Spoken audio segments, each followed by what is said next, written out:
Telangana cabinet తీసుకున్న కీలక నిర్ణయానికి సంబంధించి బీసీలకు శుభవార్త చెప్పింది తెలంగాణ కేబినెట్. స్థానిక సంస్థల ఎన్నికల్లో బీసీలకు 42% రిజర్వేషన్లు అమలు చేయనున్నట్లుగా ప్రకటించింది.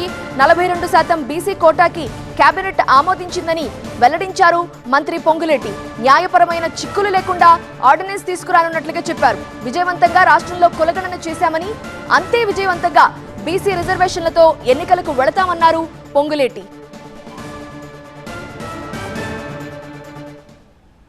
బీసీ సోదరులకి మొన్న ఏదైతే సర్వే చేయబడిందో, సర్వే చేసిన దాని పద్ధతిలో 42% రిజర్వేషన్లతో స్థానిక సంస్థ ఎన్నికలకి పోవాలని కేబినెట్ నిర్ణయించటం జరిగింది.